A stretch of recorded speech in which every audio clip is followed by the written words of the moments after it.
Hello, everybody. I have a spectacularly successful, passion-driven person, a giver, a leader, someone who I highly, highly admire in my life because he is leading a life worth replicating, worth following, a true example for others. Mr. Mike Beckham from Simple Modern. Welcome to the show, brother. Hey, man. Thanks for having me. I don't know if I can live up to that intro, but I will try. It's good to be on the show. Awesome. So I want to start off with just talking about financial success that you've had. And most people that I know who have good businesses, they start off, not knowing what they're going to achieve and what's going to happen and kind of just going, that's how I did it. That's most people that I listen to. But now that you're here, right, there was that one LinkedIn post going around talking about Simple Modern's revenue and everything. And someone, I think it was you or Brian, who said like, yeah, that's pretty right. That's like very accurate. But like up to this point, how much have you guys done roughly revenue, EBITDA, like the company itself, financial success to the degree that you can share? Because I know that's one of the things that people, measure a lot of times what they do. Yeah, I don't know top line. I mean, we're approaching probably $1 billion in top line, Whew. and we've done over 100 million in EBITDA over the course of the company. But obviously, that's been ramping, and we're disproportionately weighted towards the back end. So we're at this point we're around 200 million, and in the 40 to 50 range. So we've gotten to some pretty big scale at this point. Definitely scale that you would never expect. And you almost don't dream about that kind of scale because it's just such a lofty idea. So that part of it's been a little bit disorienting. What's crazy about my story is this is kind of the second time I've been a part of something that just hit a scale that you wouldn't even dream possible. The venture I did before this, my brother, was an online auction website that did about $1 billion in revenue over its first 7 years. And so basically the last 15 years, I've been doing e-commerce based entrepreneurship and have done quite a bit more revenue than I would have expected. Whoa. I feel like I had this conversation. I had this epiphany before, but like you telling me this is your second $1 billion play essentially. Yeah. What? Yeah. So I can't give you I can't listen. I'd like to say it's like, I'm just that smart and I work hard and I feel like I'm gifted, but I think there's obviously been quite a bit of, good fortune involved in that. But as a result, I've basically been, I'd say 13 or 14 out of the last 15 years, I've been in a business that's growing at 40% plus. So it's just kind of become the air I breathe of, hyperscaling, and the internet makes that more possible than it was in previous generations. I've joked about this with friends, but if I'm born in the 1500s, maybe I'm just some farmer, just some normal farmer. But the way that my brain works and my skill set, obviously it ties in with the internet in a really good way. And the internet's made me, being born in an internet generation, made it possible to do some pretty interesting stuff. That's amazing. Yeah, the way that I look at it is that the scale existed before reaching the whole planet, but it was not accessible. Meaning whoever was there, whoever was either, I don't know, the government or the king or who already had stores, something, those guys could reach a scale of like massively because it was very one-sided. Now, someone who you'd never expect has the opportunity to reach these people without some crazy skill set. And that's the difference, because scale existed before. As long as there's people buy stuff, there's always business. But now anybody can do it. And as you're saying, I don't think I would have either, As a great illustration of that point, July 4th was recently, and my favorite July 4th post, somebody was pointing out that every 3 days, some country in the world celebrates its independence from Britain. So that means there's 120 Independence Days from Britain. That was the scale of the British Empire. So like you said, scale has been there and it's not new, but I mean, the Roman Empire had a lot of scale, but the democratization of scale, the way that scale is now accessible to individuals, like that's totally new. That's an internet feature. Absolutely. And so, okay, when you started the company, right, and you talk about on your podcast and elsewhere, like you had that one date night with your wife, right, Heather, and you said to her, I think I'm going to start a company, right? And she said, like, yes, like, go for it, right? And that was the start, right? One day, one moment, just like that. It could have easily been something else happened that day, but it did happen. What was your plan? Like, how much of what ended up happening did you have conceptualized and going to reach?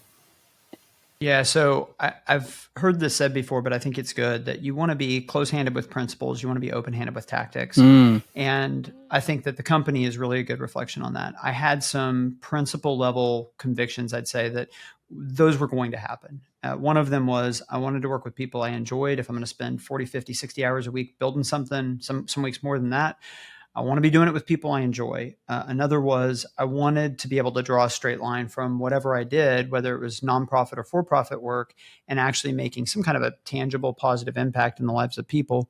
And I wasn't willing to compromise on either of those. So, I mean, that also had implications for kind of company values and company mission, that kind of stuff. And then the third piece I probably was honed in on was I knew I had real skills with e-commerce. At that point, as I mentioned, I'd been a part of leading a venture that had done a lot of revenue. Outside of people that worked at Amazon, we were there was this interesting ragtag group of people in Oklahoma that had built a really scaled e-commerce company, and so some of the precious kind of experience with e-commerce was right in my market, and I'd been able to personally develop a lot of skills. So I knew those were the three main things. And then we spent a lot of time thinking about what would it be like to work inside of the type of company I wanted to create before we got very focused on how we would fund it and what that company would sell. So we started with, it was kind of a who then what, why then what kind of progression. And we didn't actually, my co-founder Brian and I were just talking about this. We filed for our LLC, I think almost exactly 9 years ago. And when we did that, we had no idea what product we would sell. We knew we wanted to sell on Amazon. We saw the Amazon marketplace as a big opportunity to leverage our e-commerce skills. We didn't sell our first water bottle until March of 2016. So it was almost 8-9 months from when we filed the LLC till when we really understood that this was going to be primarily a hydration company. Nice. And so a couple things that stand out is, first of all, when you say you already had some skills, right? When there's connections and you had e-commerce people, for those people that say, well, I have no skill in e-commerce. So like, why, I'm going to be in it, but what are those skills if you can describe them tangibly, and how would one develop the skills that you had starting out in this? So one of the things that I tell people about our Amazon team, if you look at the composition of our team, Brian's a little bit different because he had a little bit of Amazon experience before we started the company. I had a little bit of Amazon experience before we started the company. But if you look at the rest of our Amazon team, not a single one of them did anything e-commerce related before they started at the company. So our Amazon business is on a day-to-day basis. It's run by people. And this has been true of other people that worked in the department before that now work in other parts of the company. We've never hired anybody for our Amazon team that had previously worked in e-commerce or on Amazon. And the reason why we didn't have to prioritize that is because the skills are pretty easily taught and learned as long as you have the kind of right basic skill set, basic aptitude level that you're dealing with. So one of the things, we look for several different things. I think curiosity is a really important part to e-commerce. The internet makes it possible to answer questions and to look at data in ways that weren't really possible before now. But it takes some kind of familiarity with looking at data, and it takes some curiosity to be able to tease out the really interesting insights that can help you to be more effective. So we look for people that are curious. We look for people where there's a track record of excellence. We look for drive. Drive is one of those things that I don't think you can teach. This is one of the things I've seen about you, Aaron, is that you just have really, really high drive. This is true of you and your wife. And you're just a hustler, and it's like you can't teach want to, you can't teach drive. One example of this, like looking for excellence piece, one of my favorite hires we made in the Amazon team, she was working in PR when we hired her. And so she had no background in e-commerce. But she had been a part of the St. Louis ballet. So she was a very, very high level ballerina. And what I took away from that was being a very high level ballerina takes an incredible amount of drive and competitiveness and want to and dedication and discipline. And so even though that had nothing to do with e-commerce, I know a lot about the kind of underlying skill sets and character of the person just from that one fact. So in our interview process, we will ask people, like, for examples, where's something that you've been truly excellent at? Where's something that you feel like you've been top 1% at? And when people can demonstrate the ability to be really exceptional in an area of their life, even if that's very disparate from e-commerce, usually that will map over. And then the other thing that we really focus on is character. And I would say we hire first for kind of values and character, and second for aptitude, runway, drive, and usually that's created great fits within e-commerce, because all the concepts are fairly intuitive and can be picked up pretty quickly if you have those things. That's amazing. By the way, I'm like I don't have a notepad, but I will take note. Like, that's a fantastic question to ask. I love that. That's like, every time I have someone who's just brilliant on the podcast, I feel like the number one thing is how to hire people, because the people are the foundation of your business always. And then people say, I've had comments like, hey, they're talking about all this fluff and not giving any like tactics. And I go, listen, hiring people is your number one priority. Like, this is gold where what you're saying right now. Find out if they're excellent at anything, what they're most excellent at. I'm definitely going to be using that. And then character. So how do you judge a character, like in an interview? How could you find out someone's values? And I'm curious now, just in that hiring practice, because this is something I know I need to improve at. And asking what they're excellent at is one thing. How do you determine someone's values before hire? So this is worth diving into for a second. I get asked to speak about culture quite a bit. And I think one of the reasons why I'm able to articulate these concepts is that I've been asked to talk about them a lot, and I've had to think about them a lot. But if you kind of take a step back and just say, from a kind of a 10,000 foot view, what makes a business successful? Mm-hmm. Usually it's because you have amassed superior human capital. The business is basically intellectual capital, financial capital, human capital. And financial capital, in my view, is relatively abundant and relatively, obtainable. Intellectual capital and human capital are the harder capital, and human capital in particular, I think, is most of the challenge in business, because people are just challenging, and we live in a more, I would say, transient world than ever before. So it's exceptionally rare now for somebody to have been in the same job for 5 years or for 7 years. And my view of being really exceptional at team building is that you're able to get exceptional people. These are B+, A-, A+ type players.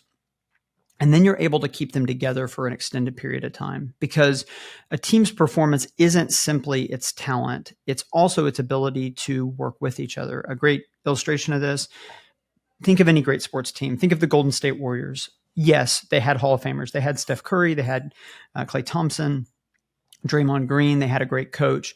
But what really made them great was years and years and years of playing together, where they knew where each other would be on the court without it having to even see it, where they knew if we run this set and the defense responds in this way, then we're going to pivot and run this other thing. They don't even have to say anything. Nobody even has to call it out, because they all just know from thousands and thousands of reps together.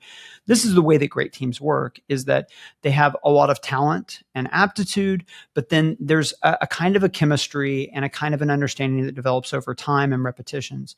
So it's not even just enough, can you go and obtain talented people? It's, can you hang on to them for an extended period of time? And that's really been one of our secrets, is that we have been able to hang on to people. Okay, so how do you do that? Well, some of it's your culture and your environment that you're putting people in, but some of it is that you have a compelling vision that you're calling people to. So one of the ways that we've been able to recruit really, really well is that we built the company around this idea of, we're going to build a for-profit company that gives a bunch of money away. And listen, there's a lot of people who are not particularly motivated by that, and that's fine. They're not a fit for us. In many ways, your culture is exclusionary, right? So it's like, and yeah, it's like most people, there'd be people who are like, that's crazy. I'd rather just earn more money than my company give away money. And it's like, okay, that's great. There's a lot of companies that work that way. That's just not how our company works. Our company is really driven by this idea of, we're going to grow as big a company as we can. We're going to make as much money as we can, and we're going to give a heck of a lot of money away. And if that's motivating to you, then you might love it here. And by having a really clear sense of mission, it becomes a beacon for, the 5% or the 10% or whatever, that mission really resonates with them. And not only does it draw them in, but it makes them more likely to stay. So the one other thing we're saying here is on the values side of things, we have a really clear sense of what we value in people and the type of culture we're trying to create. But if you just say, hey, candidate X, these are our values, then most candidates are going to look at our values, generosity and excellence and growth mindset and humility and collaboration. They're going to be like, oh, those sound like good things. Great. I'm in. I like those values. But that's not enough. That's not what we're looking for. We're actually looking for people who have demonstrated those values in their life up until this point, not people who just say, yeah, those sound good. So an easy illustration of this is when we started the company, first 15 hires, first 15 people on the team, 14 out of the 15 I had known for a decade or more. And the reason why that was significant is because I had seen over months and years, I knew these people to be about the things that we wanted the company to be about. So there wasn't a lot of risk when we hired them. And as we've grown, you pretty much have to have some kind of a referral from somebody in the company or somebody that the company knows pretty well to get hired, because we're continuing to look for track record of demonstrating those values. As a result, we really don't make bad hires here. We don't get, blindsided by people when they come in here. And we've got a really good track record of not just getting great people in the organization, but then when people get here, they're like, oh, I'm home. I'm around people that are like me, that care about the things I'm about. I want to stay here for as long as I can. And I think that's led to some of the explosive performance we've had. That's amazing. So to recap, that's essentially, you're saying that in the interview, you cannot determine much. You need to look at that person over time. What have they done? And for people that you don't know, if it's not a referral, it's going to be very hard to establish that. So I'm assuming, as you said, most of your hires are someone that the people inside, they want to work with someone, they've seen that history, and you give that person a chance. But typically, if you're going off like an Indeed thing, is there a way do you even hire people that way? Like a random person that is not known by somebody inside the company? Or you're saying, hey, we cannot evaluate because the way we evaluate is looking at the track record? It's harder. I mean, this is where the question that I asked about, what's something you've been top 1% at, or something that you feel like you're truly excellent at. The behavioral interview questions can help you to understand the way, like how readily can somebody say, hey, here's an example of generosity in my life, or do, when you ask them, hey, what's a recent example of how generosity has interacted with your, has been a part of your life? If they have to sit there and think for 45 seconds, that's kind of an answer in and of itself. But one of the things that I think the internet has done, there's been all of these ways that it's disrupted our lives that are generally positive, and some ways that it's disrupted the way that society works that are generally negative.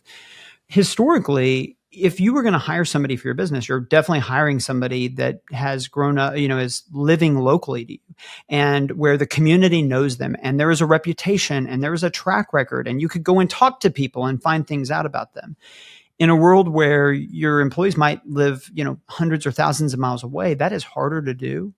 And we had to make some cultural decisions about how we were going to build our team. Are we going to build a remote team? Are we going to try and make in-person a significant part of it? And we ended up deciding we were going to make in-person a significant part. One of the reasons why is that it just makes it much easier to understand what a good hire is and to leverage your surrounding community to find really good candidates. And I would say it's much harder when you don't have that and you're going external. But another thing that I would say is being relationally connected is another thing that makes people stick to teams. So if my best friend is somebody I work with, how likely am I to leave my job? Well, not nearly as likely, right? And so I think that for people that don't have these things, I guess I would say one other thing.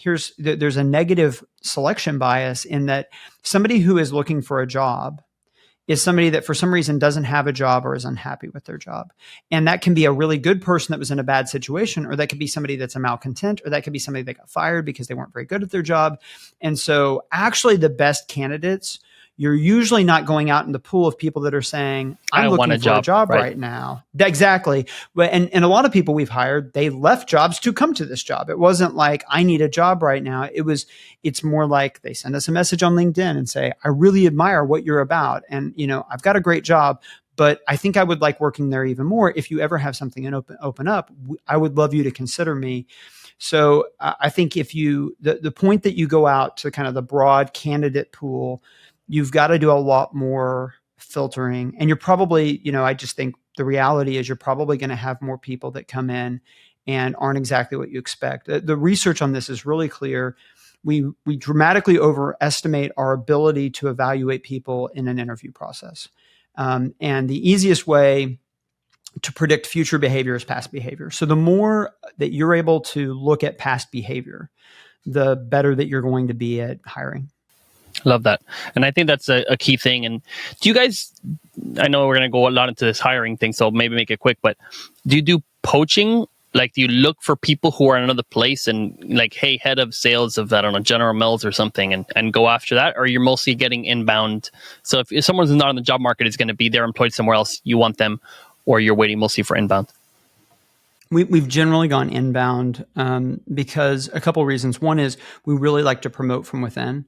If anything, our problem has been that we have such high talent density here that sometimes it's like, do we have too many chefs in this size of kitchen? And when you have that problem, when you get real talent density, I'll tell you what those people don't want is they don't want you hiring over their head. And so we've really tried to promote from within, which is another part of having a sticky culture that people want to stay in. If they feel like if I stay here and I do good work, I'm going to be taken care of and I'm going to have an opportunity to advance. That's the kind of situation that people want to stay in. If they feel like, hey, they might just go and hire some Fortune 500, whatever over my head, that's the kind of thing that makes people, more open to leaving. So we've had it's been very rare that I don't even know that we've ever kind of hired people into a leadership position. The times that outside hires have gone into leadership positions, it was kind of like where there was a vacuum and there was nobody in the organization that was kind of an obvious next man up. We've really taken the approach that developing within is the way you build, a strong organization, and that a candidate in Oklahoma that maybe has 70% of the skill sets of another candidate, if you bring them in because of all the cultural vetting that you can do based on relationships and stuff, and because they're local, that person a year or two in ends up being a better fit for our team than even somebody who might have had more skills, right off the bat, or had, quote unquote superior experience. Awesome. Love that. And there's a book called Good to Great by Jim Collins. Great book. And he talks about that, right? Statistically speaking, right? I didn't examine his stats, but companies who hired and grew from within had a massive amount of success compared to the ones coming out and, hey, someone bailing us out. So statistically speaking, according to the research in that book, what you're saying has 100% value to it. Yeah. One final point I'll make here, Aaron, just so that everybody can attach this, because I think some of your listeners, like you said, it's like, it's kind of fluffy, here's the biggest argument I can make for being outstanding in this area, other than it's the right thing to do, is that if you're owning a business, what you're trying to do is you're trying to create freedom for yourself, both financial and time freedom. And you really can't do that unless you build a great organization. I've known entrepreneurs worth a lot of money, but that they had no freedom. They were functionally handcuffed to their business because they didn't build competent teams under them. And so they were never really able to enjoy the fruits of the success because they didn't do well in this area. So part of winning the kind of game of entrepreneurship, so to speak, is being really smart and strategic about how you build an organization around your business. I agree with you 1,000%. Time is so valuable. Okay, and can we talk briefly about ownership structure of the company? So is this pretty simple, right? You and Brian, or is there like some other structure with staff, or like I feel like we had a brief conversation, but I don't even remember what it was. Yeah, we're more complicated. We started out with the three of us that co-founded it, and I think it was like 50, 25, 25. And then after about a year and a half, I said, hey, I'd really like a lot of our initial guys to have a chance to buy in. We gave, I think, 9 other people a chance to buy in at a discounted valuation. And then 2 years later, we did it again. And so We've got a group of about 16 people on our cap table. I own a little bit less than 50% of the profits, and Brian's around 20%. So he and I own about 2/3 of the company. And then in addition, we created an ESOP last year, an employee stock option plan, or stock ownership plan, sorry. And that makes it where every employee basically accrues some equity every year as a part of their compensation. So we wanted to create a mechanism where everybody in the organization saw upside as the company was successful. And again, if your thought process is part of how we win is we get an organization with continuity and that people never want to leave, this is a really logical way to build your company. And fortunately, the company's been really successful. We've built a lot of equity value, and that I kind of have a personal dream that we're going to be able to have, 50 or 100 or 200 people that end up saying, I became a millionaire because I helped build this thing. I think if you're an entrepreneur, like that's one of the kind of ultimate flexes or ultimate kind of resume bullet points is not just what kind of wealth did you accrue for yourself, but what was the halo effect of being around you? And the reason why that's so powerful is when people start to feel like you've got a halo effect, then it's just amazing the deals that come your way. Whether you're talking about outstanding hires or special considerations from retailers or other brands, like you just start to develop an aura of if you do business with this person or this company, you're going to do well. And that's exactly the perception that you want for people to have of your brand or your company, is that not only do you win, but everybody around you wins, and people, you'll be shocked at the amount of opportunities that will kind of, serendipitously bubble up. That's brilliant. Love that. And I was thinking about potentially doing something like that. And one thing I ran into is if there's a purchase, right? If there's people who are working for you, right? Staff, employees, whatnot, team members, and they're going to buy in. Typically, a purchase is going to be sort of out of reach. Like, they're working a salary job, presumably because they use most of that money, to live. So was there someone, like, did these people find money from somewhere else, or how were, 15, 14 people, however much, able to go and buy in some amount of the company? Like, how does that work more tactically? Yeah. So what we did is we allowed the company to provide some financing via loans, but people still had to come with money to the table. And, people took out second mortgages. People sold other assets. And the reason why that's important is that it really aligns incentives, and that people have skin in the game, and that like our fourth team member, Carson, who's in charge of sales for the organization now. Carson took a second mortgage on his house, and he took no salary the first 6 months that he worked at the company to get his equity. Well, I don't have to worry at all about Carson being in it to win it, and there were several people like that. There it's like, yeah, I'm going to do what it takes to be able to get equity here. And so in some ways it becomes not surprising that we've been successful. You had 15 or 16 people that were pot committed to this thing working, and they were all really talented. And so not surprisingly, they worked their butt off to get it to where it is. I love that. Wow, that's amazing. That's a commitment. And I'll say, just to reiterate this, I mean, it's awesome when someone comes in that's very successful and it just repeats the things you've read in all these business books. But I think it's either Jeff Bezos or Alex Hormozi or somebody talked about, when you make someone else be prosperous or make someone else money, success in some way, you get to keep, let's say, 10% of it, something like that. Like if you make a bunch of millionaires, well, you've made a bunch of cash as well. I mean, that's look at Bezos, right? First or second richest person on the planet. But look, I mean, I became a millionaire through him. So many people that I know did because of the stuff that guy did. And he's like, one day he must have sat and said, I'm going to help all these people make businesses and this. And he wasn't squandering. He's like, I want people to make it. I mean, I think he owns 14% of Amazon.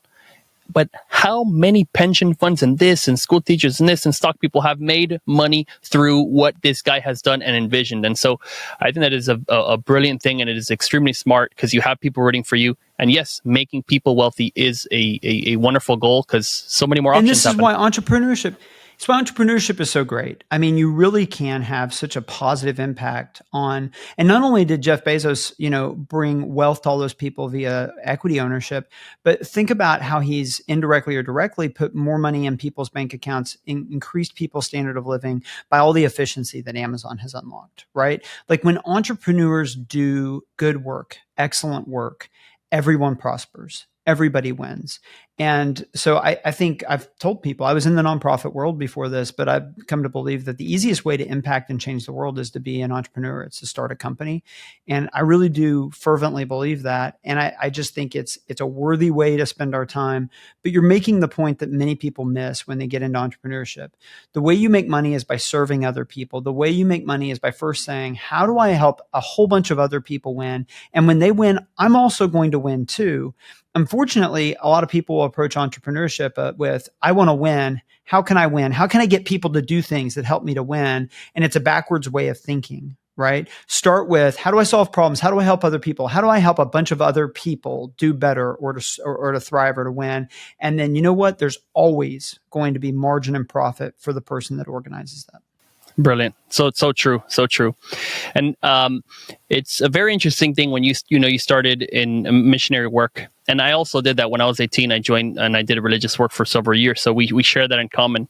And it's, for me, I found it very easy that when you work to serve entirely and you are not thinking about yourself at all, zero, and you spend so much time in that respect, it becomes easy to work. Work is so easy because you're not there. It's kind of like Rich Dad, Poor Dad.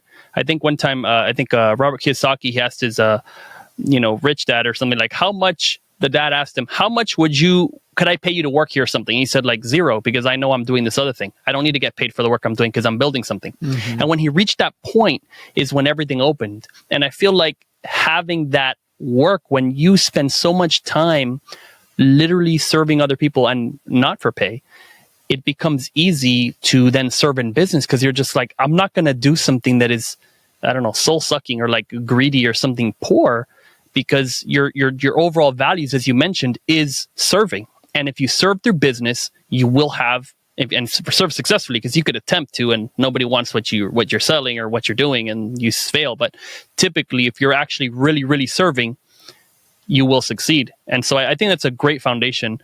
And so maybe you could share a bit of like how your viewpoint and how that foundation helped you in business. Well, it's the interesting part of my story is that if at 18 you had said, okay, Mike, your destiny in your 40s is to run a company that's doing hundreds of millions of dollars in revenue that you started. Let's map it out. What should we do first? What should be your first step? How do we build towards this? You would never come up with, you need to go into full-time ministry where you're making $18,000 a year, and you need to do that for about 8 or 9 years. Like it wouldn't be on your bingo card. It wouldn't be one of the Scantron choices. But it right? should be. So, it should be though. But and that's the ironic thing, is that nobody would think that way. But what really happened in my 20s and doing the nonprofit work is that several key foundational elements got established.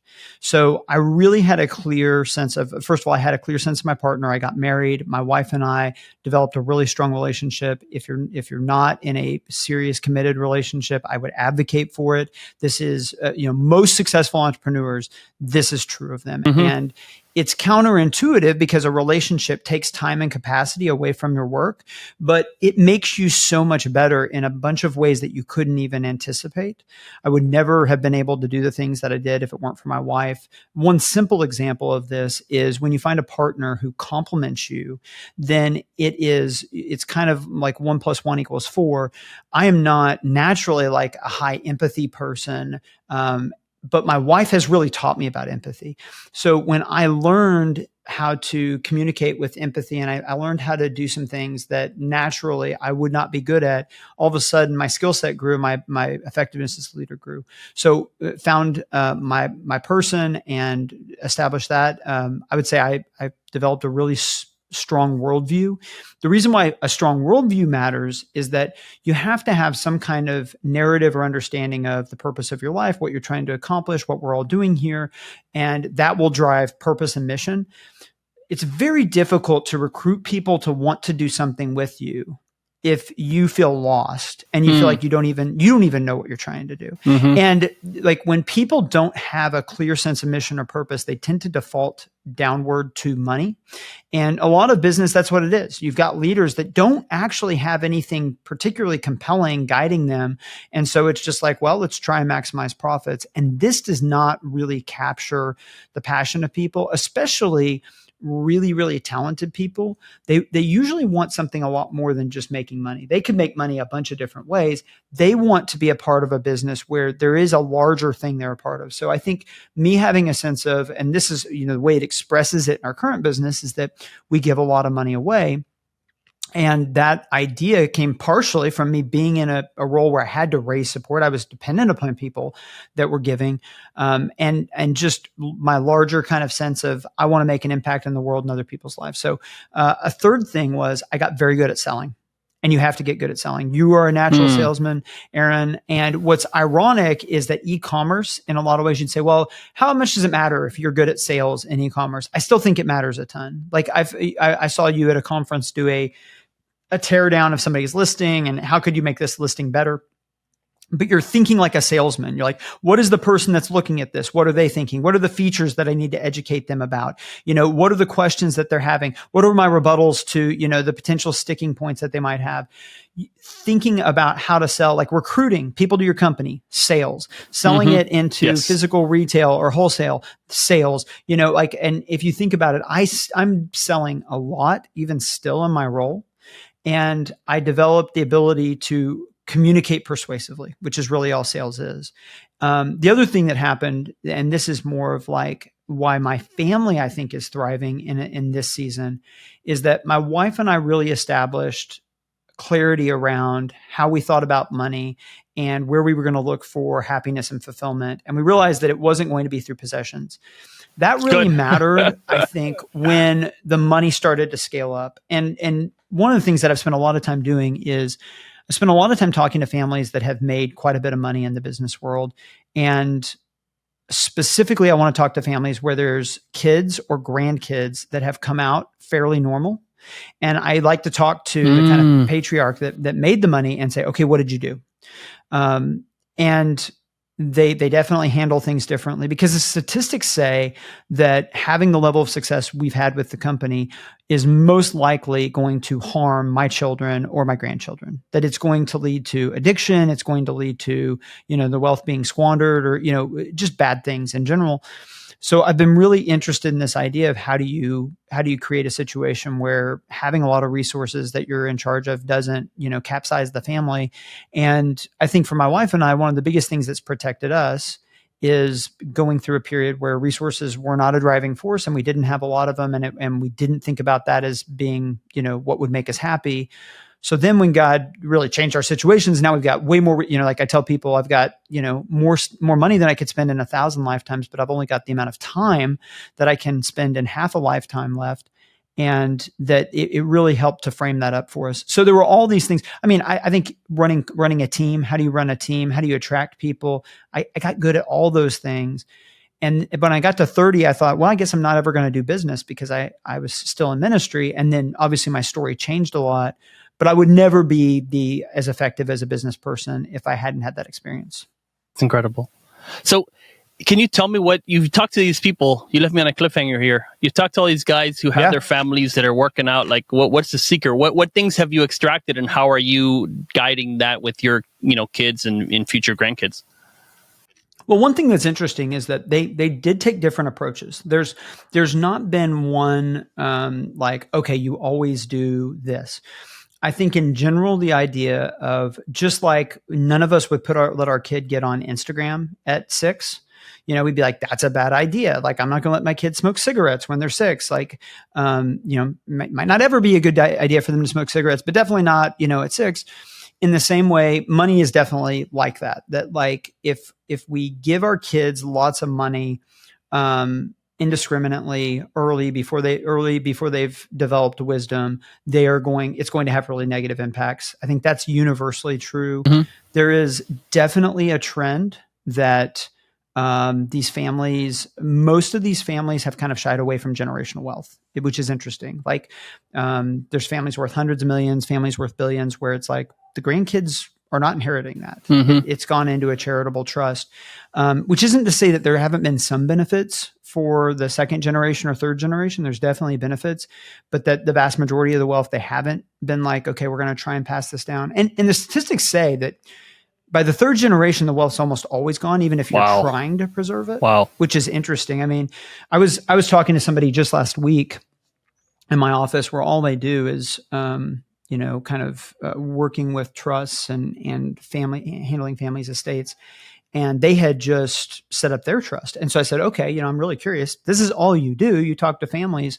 How did you set up yours?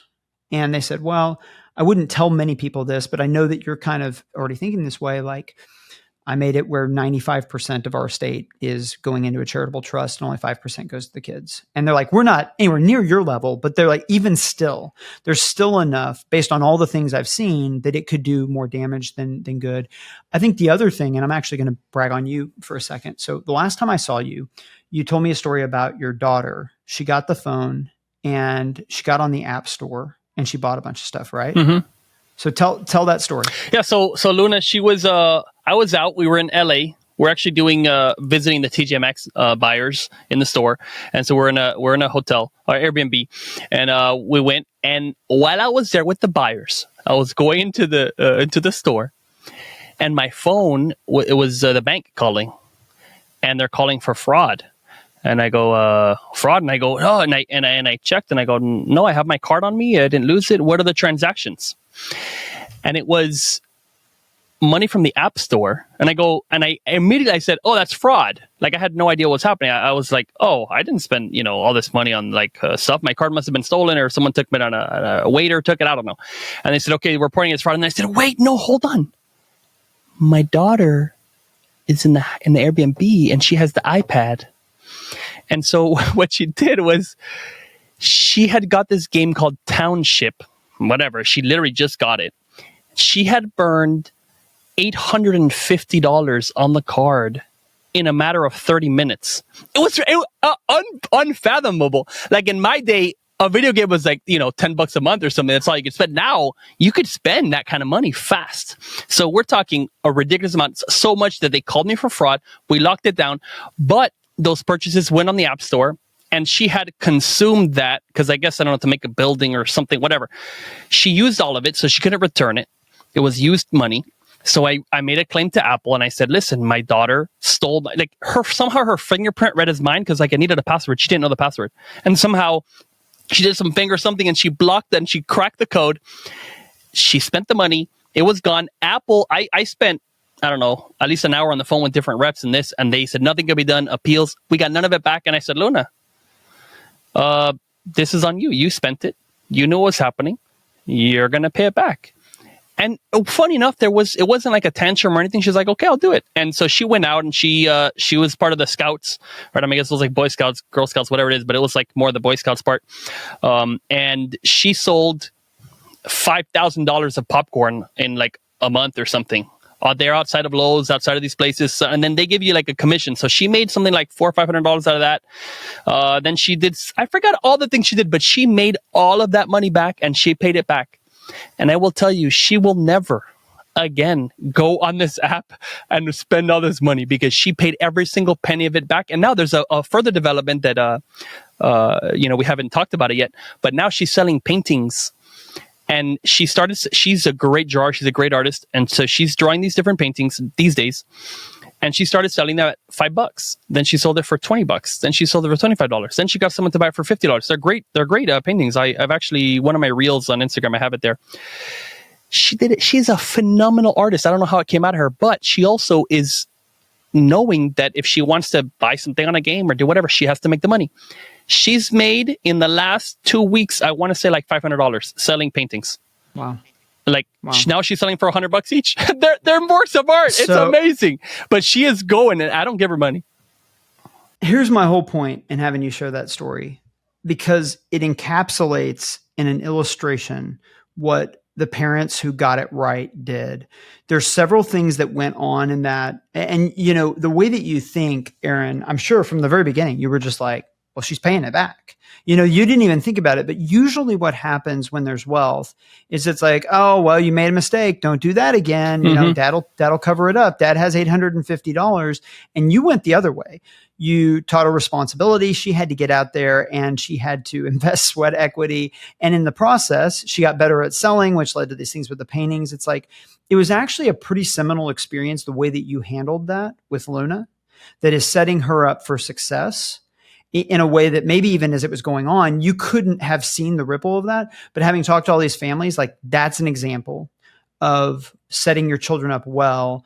The problem that often happens when there's a lot of wealth is that we kind of shield and protect our children from consequences. And that's what disconnects them from the skill sets that they need to thrive and the mindset that they need to be a successful, responsible adult. So I just want to commend you on that. But that's a good example of the $850, you can afford it. Absolutely. But by having your daughter, take responsibility, you clearly unlocked a lot of things with her. So anyway, awesome story. When you first told me that, it stood out to me. Yeah, and I would say that the key thing, and what we've talked about, and I've read this actually in a book, but when our company has money, and the way that I talk to the kids is like, you are not rich, wealthy. You're not financially wealthy. Like, I have money and I do what I want. And of course, some cases we'll do trips and we'll do this and I'll spend it. But you don't yet have money. You haven't developed it. Money comes about when you serve, when you do something and you get something back. So it's not like we're rich. It's like mommy and daddy are rich. Okay. But right. You are not. It's not your money. And that also teaches, the boundaries and understanding of how things actually work in the real world. And your family wasn't wealthy, or was your family? No, definitely not. Decidedly middle class for sure. Yeah. Growing up. So and that's the thing. So if I want to replicate my life, which my mom was middle class, she made decent money, and in fact I didn't have. It's a different story, but I didn't get a bunch of money, right? My family was somewhat wealthy, I guess. My mom made $100,000 a year, which is pretty good, but it was not some crazy level. We're talking about the Waltons or anything like that. And I had an experience where I went off and learned how things worked and I became successful. If I want to replicate that with my daughter, right? Or my other daughter or my sons, I have one and I have one coming, or you with your kids, you didn't have the experience of the silver spoon. So why would we think that is a good thing to do? Right? It doesn't. Anyway, I think it makes common sense, but a lot of people don't have it. A concept that applies across this and across leading people, and it's really straightforward, is that what humans require to grow is struggle. If you're baking a cake of success and accomplishment, there is a ingredient that you cannot make the cake without. Without it, the cake will not rise. It will not set. And that ingredient is failure and struggle. And what we tend to think when we're leading people or when we're leading our families is that if we're successful, that one of the things we want them to do is we want them to have it better than us. And so we don't want them to have to experience the level of struggle and maybe failure that we've gone through. And if we try to remove that from their lives, then we are sabotaging them. Mm-hmm. It is, there's an entire book actually about the philanthropy community called When Helping Hurts, which investigates how oftentimes the giving and the philanthropy we do can do more harm than it does good. But it's the same idea that often when we try to help people by removing struggle, we actually make them worse off and more dependent. And so a good illustration of this from a management perspective, whenever you get a company to the point where you start hiring people that need to be doing jobs, but you're still doing a lot of executing, there's this phase that I call the player coach stage, where you have to be doing a lot of executing, but you're also teaching people. But the people aren't nearly as good at things as you are, and they're slower. And so you've got a lot going on. And often they'll be like, okay, I gave Sally this task and Sally's struggling with it, right? And I know, man, I could just do that in 5 minutes and I could do it really well. And what new managers will do, what new player coaches will do, is eventually they'll just say, hey, I'll just do that. And they'll just take it away from Sally. Sally was struggling with it. I'll just do it. I'll do it quicker. I'll do it better. It's just better. If you do that, what you're doing is you're totally undercutting Sally. You're saying, I don't have confidence in you. You're not allowing her to struggle through and learn how to do it. And you're basically making it where she's never going to be able to get where she wants to get or where you want her to be able to get. But it's the same thing we'll do with our kids sometimes. Mm-hmm. It's that when we take away consequences, when we take away responsibility, when we don't allow them to struggle, then we're sabotaging them. So I think that's probably the big learning I've had, is that we've got to, if we want to have healthy people, if we want to help set people up for success, we're going to have to let them fail. We're going to have to let them struggle. And they're not going to like that some of the time, but we need to care more about their development, their well-being than them being, quote unquote, happy all the time. I agree. That's I never saw that corollary between, parenting and business, but it's true. Right. The struggle is a key ingredient. It is. Don't mess up that cake. It needs to have a good amount of struggle. But I want to say there is the elements of a game. This is something that I've studied, and it's the different components that make up a game. And to have a game, you have to have freedoms, things that you could do, but you also have to have those barriers. And that struggle is those barriers. And you also have to have a purpose. That is what a game is. And if you take away one of them and it's all freedoms and it's all things you can do, you actually will not have a good life. Not just because maybe you're quote unquote spoiled or something, but it's actually not fun. Like it doesn't work. If you ever, like in video games or whatnot, you have like this like God mode or something where nobody can beat you in this. You can only play that for like 5 or 10 minutes and then you're bored, because like you have to, any game consists of things that you cannot do and you must overcome. And even happiness is achieved when you overcome. Good life is when you overcome past things and you go, wow, look at what I achieved. So brilliant example that you gave that. Yeah, great example of this is that things being challenging are what make them gratifying. If you look at the bottom, 5% of our society and their standard of living, it's probably would have placed them in the top 10% standard of living through most of human history. But it doesn't feel that way because comparatively, their standard of living is not anywhere near what other, people in their society is. And we relativize things based on our current situation. Like no matter how good we have it, it's relativized based on, our surroundings. And this is, like you said, the way that we actually feel satisfied, the way that we actually experience joy and happiness is from overcoming difficult things relativized to what our surroundings are. So, like when you're selling on Amazon, you're constantly looking at who's got the bestseller tag, and, if you can get the bestseller tag in a category with 500 units, you feel great. But you might sell 500 units in another category and be really down on yourself about it because you're 15th, Yeah, absolutely. Excellent. So as we're, going to be running out of time somewhat soon, but I want to talk about one thing. And you mentioned in a podcast that your wife has challenges you on the risk taking on the giving side, right? And kind of on the business side, you're the risk taker. And then she brings that like, hey, how can you give more? How could you do more? And on that topic, have you ever, do you know of a person named Jared Panis? I don't. Tell me about Jared. Okay, so Jared Panis or Gerald Panis, he is, I think, in the giving world, the top fundraiser in the history of time. I think. I'm not sure. I think that's from what I've seen him. So he has a book called Giving, and he has several other books. And it's really about how to ask people for money in the nonprofit world. And I want to share a story with you because I when I heard this, you and your wife talking, I remembered this. And I remember this guy and I go, you know what? I can imagine this is a conversation Heather and Mike having in their house one day. So Jared Panis, he's raised, I don't know, hundreds of millions, perhaps billions for different charities, churches, hospitals, different things. So he gave, I was at church and he was talking to a lot of us about, fundraising and raising money and whatnot. And he gave a story. It was him and he went to a house. He says like 90% of the sale or the giving, the ask comes from making the appointment. So that's your hardest job. That's the hardest thing. So anyway, he made the appointment with this couple.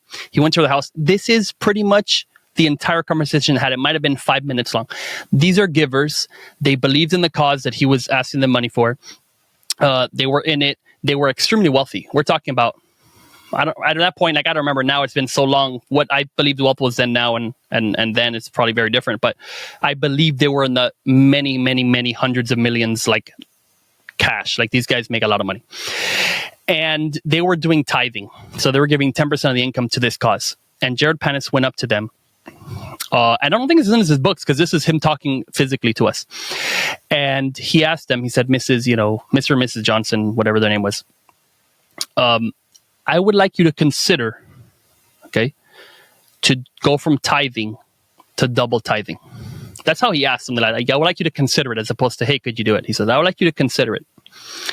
And so, the wife, asked the husband, hey, well, what do you think? And then he goes, well, what do you think, or something? And then she says, like, would that change our style of living? Would that change our quality of life? And he said, well, no. Clearly it wouldn't. I mean, you don't need hundreds of $1 million to live, right? Like, so she said, okay, cool, let's do it. And so they agreed to it. And he said, thank you so much, something like that. And he said, all right, well, I'd like you to consider another thing. I'd like you to consider do triple tithing. It's like, what? Hold on. Like, what did we just got through this. What are you talking about? And then I think he asked, or either she asked, I forgot who asked it, but somebody asked, would that affect our quality of living? And again, they came back and said, no. And then he went and he said, I would like you to consider to do quadruple tithing. And this has not been done. And they said, like, will it affect our quality of living? And the guy's like, no. And that was it. That was the entire call. The entire visit was that. And they agreed to do 40% of all of their income to go to this charitable organization. And I was flabbergasted. I'm like, that was like a 5-minute conversation. But this guy is a genius. But literally in a span of, I don't know, 5-10 minutes, whatever it was, he made a couple make a change to give away a ridiculous amount of money to a cause that they believed in. And what else are they going to do? That's how they talked to them internally. Like, will it change my life at all? And they said no. Boom, there you go. Yeah. Well, the thing that I would say, the reason why that is powerful, I'll just make a kind of a quick observation about giving. 2 quick observations. Giving is like a medicine that can neutralize and counteract one of the worst parts of each of us. Each of us has a part of us that's very greedy and very self-interested, and left unchecked, like a cancer, it'll eat you up. Mm-hmm. It's more of a spiritual cancer, an emotional cancer, but it'll eat you up. It makes you somebody that people don't want to do business with. It'll make you a person that people don't want to be married to. It'll make you a parent that children resent. It'll make you a business partner that nobody wants to partner with. And so generosity and giving actually counteracts and neutralizes those parts of our personality. But in order to do it, you have to give in a way that is sacrificial and in a way that costs you something. And so interestingly, like, a lot of times I'll talk to people and they'll say, okay, like, I'm interested, I'm inspired. Tell me about giving. How do I actually, like, apply this to my life? And what I always say is, I'm not going to tell you about causes. I think there's some that are better than others, but I'm not going to tell you about causes. I'm not going to tell you amounts. I'm just going to tell you whatever it is. You should feel it. It should feel like you are leaving something on the table, because that's what it takes for the really positive benefits of the medicine to work, is that you have to be saying, I'm going to give up some benefit for myself for the benefit of other people. And that when you do that, you suddenly have this powerful force that's working against the selfishness and the greed that can drive us. And so I've in my life, one of the ways this is important is, like, when I was 20 something, it was, I had months where we needed to spend $1,500 or less. Like, that was it. That's all the money we had for the month. We had $50 a day. And I was paying for my wife to get her master's degree. We had very, very, very little money. And there were times where I felt like I want to buy this person's lunch, but man, $7 felt painful. It felt like a sacrifice. And giving that $7, buying somebody's meal, was incredibly sacrificial and made a real impact on my heart. Doing that at that stage in my life helped prepare me and develop the muscles that now the numbers have a lot more zeros after them. but I developed the muscles early on. So now what sacrificial looks like is pretty different, right? It's pretty different than it's not buying somebody a $7 meal. But I've developed the willingness and the muscles to be able to say yes to things even now that feel sacrificial or feel like they're pushing me. I've got a spouse, you mentioned this at the beginning, where I love that my wife is ambitious in this way, that she's like, how big can we go? How much can we push ourselves? And I need that. I need that a lot more than I need somebody pushing me to figure out how I can, make more money. Although interestingly, my wife pushing me to say, hey, how do we give more, pushes me to be a better businessman. Cause I'm like, well, man, I got to earn more, if it, like, to keep up with my wife's ambitions about how we're going to give, like I need to build a bigger business. And that's a fun kind of drive for me. But I had to build those muscles early on. And then what I kind of tell people is, for me to be generous at this point, like, there's a lot of people where writing $1,000 check would be an incredible act of generosity. It's not for me at this stage of life. And so I can't compare myself to other people. You have to compare yourself to how you're situated and where I'm situated. Another kind of part of this concept is that giving money is one way to be generous, but there's a lot of ways we can be generous, like being generous with your time, for example. And at this stage in my life, it's a lot easier for me to be generous with money than time. It's a lot more costly. It's a lot more sacrificial to say, yes, I'll give 2 hours to that than it is to say I'll give $2,000.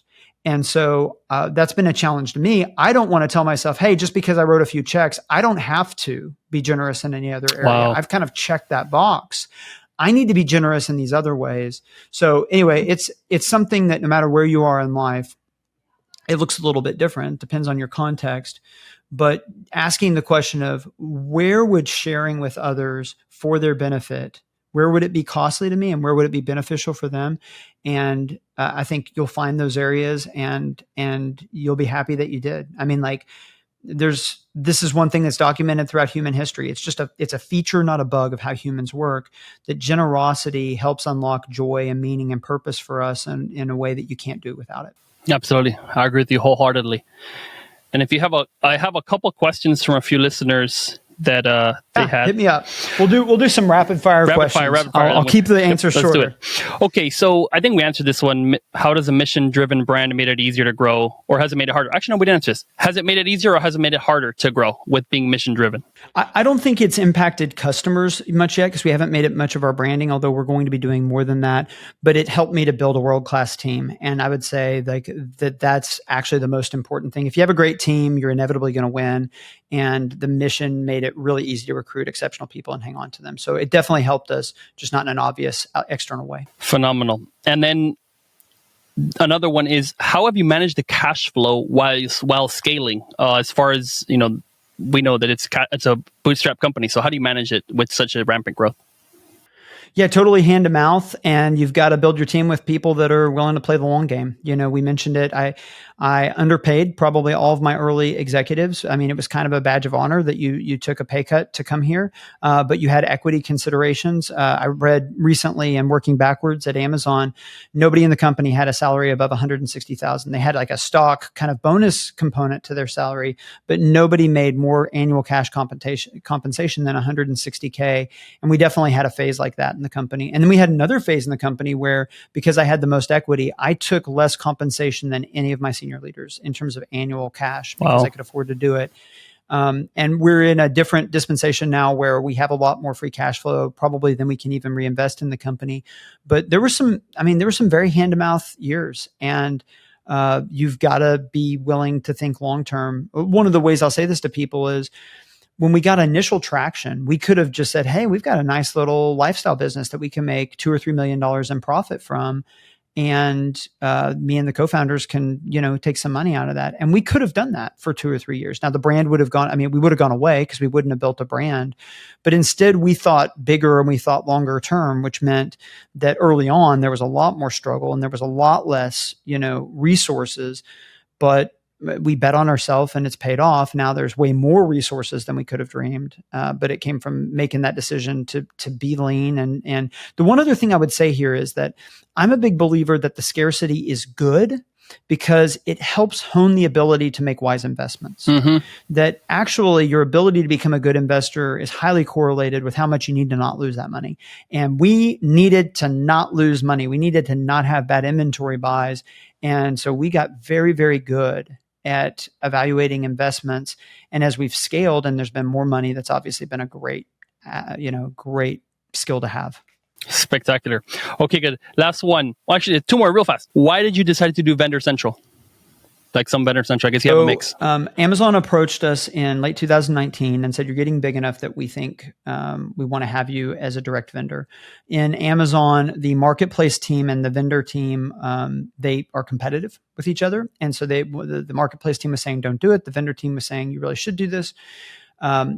We went to some meetings. I sat down with Brian and ultimately I said, Brian, this is your call. You're running this aspect of the business. I can see it both ways. What do you want to do? And Brian said, let's do it.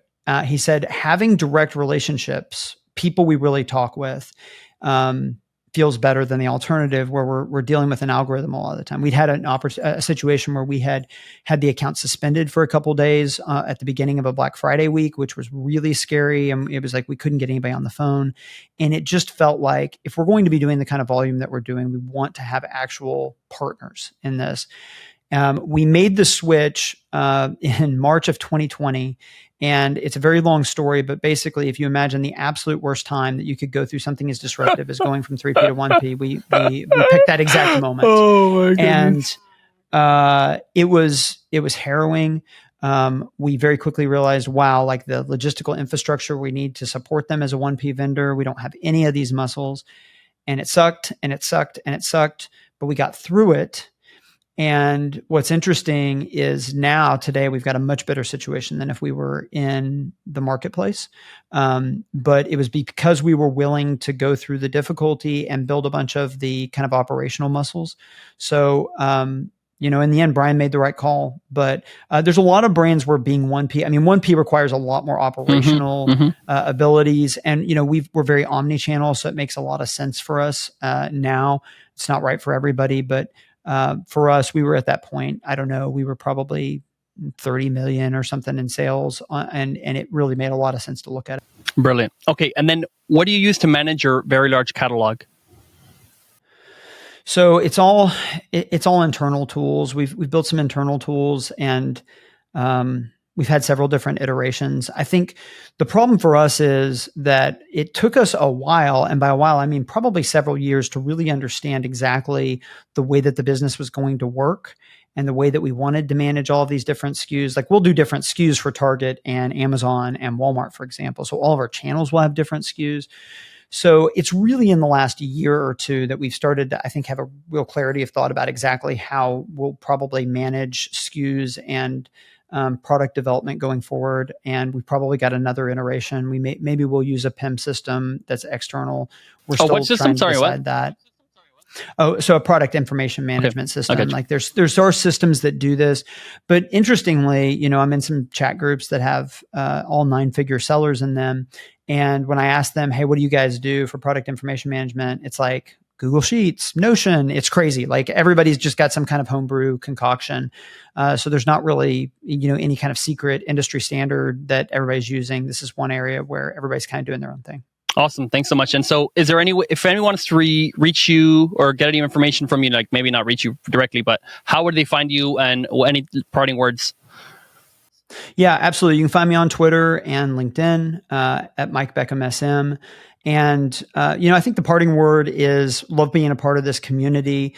And I think e-commerce has obviously changed my life. I feel really fortunate that I've been able to have the success I have, and that one of the reasons why both myself and Brian share as much information, we try to be very transparent, as I know you do as well, is that we want to help other people win. And, this goes back to that generosity theme, that I think there's a responsibility when you are successful to use that, to say, how do I use that success to help other people to be successful? So we've definitely done that with social media. It's the reason why I do things like this. And, if people can learn from the company we've built and how we've done it, and they can build better companies, then it's definitely worth it, in my opinion. Amazing. Mike, thank you so much for coming on.